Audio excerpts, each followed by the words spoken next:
Hello everyone, my name is Young Falcon and welcome to this exclusive quick preview of Breaker Omnia. It's a new fighting game that boasts a 20 character roster. It's easy to pick up and play and has a fully voiced story mode, which is really exciting stuff from an indie team. Shoutouts to Rocket Panda and mage-X for sending me a PC review code, and let's get straight into my quick thoughts. So the game offers a slew of single player content, which I just want to applaud out the gate. It's got a full story mode, endless battles, arcade mode, score attack, and training, which allows for recordings and usual fighting game stuff to practice setups and whatnot. I always applaud when devs go the extra step because some of these features were still missing in major releases, like the fact that arcade modes and whatnot are still not as prevalent, and just single player modes in general is insulting, honestly. So it's kind of nice to see that someone is at least paying attention to the single player fellas out there. I think that's a really good thing. The game is very simple to pick up and play. You have a heavy, light, and medium attack button along with a special button. Each of these for the heavy, light, and mediums will allow for auto combos depending on which style you choose, more on that later. And your special moves are kind of smash style where you can hold forward, back, up, and down, and corresponding with the direction you're pressing the special button in will give you a different special move to throw out. This makes combo crafting and the gameplay portion relatively easy to pick up and play. There's nothing too in-depth or crazy about it. You can EX those special moves and go for extra damage if you have the meter for it, and you guys kind of get the gist. Their standard fighting game stuff.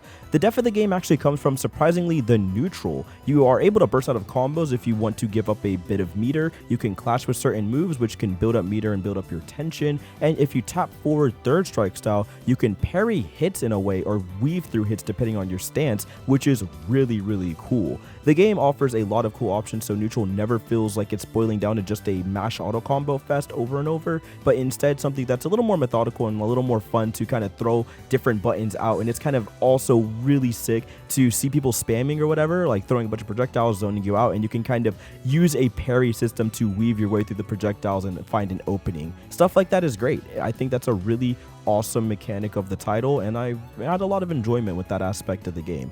When it comes down to the stances, as I previously mentioned, there's 3 unique stances in the game. You have the Omnia style, which lets you build a lot of bar really easily, but you only get one auto combo, and you're just not able to do as much creative, crazy combos like the other 2 styles. You have the hard style, which makes you hit like a truck, but at the cost of also not doing the biggest combo damage, but able to get out small normal hits that can lead to big damage, if that makes sense. Smaller string combos equal bigger damage kind of thing. Then you have the quick style, which just allows for a lot of customizable combos. Auto combos are on all 3 buttons, and of course my favorite feature of them all, your custom combo activation, where you can kind of press 2 buttons down, go into overdrive, and do a Alpha 2 style custom combo and go absolutely berserk. It's nutty, it's ridiculous, and I had a really good time finding all the different unique ways you can just destroy your opponent with that and messing around with all the different styles for each character.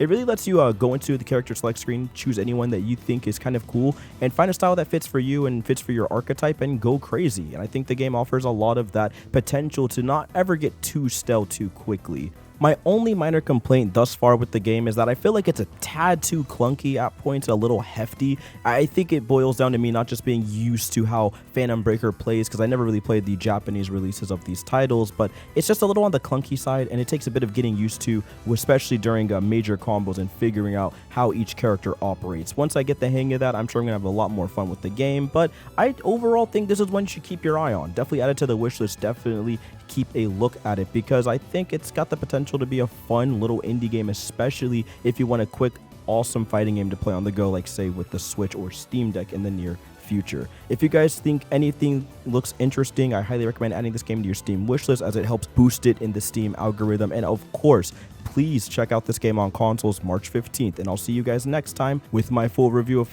Breaker Omnia next week.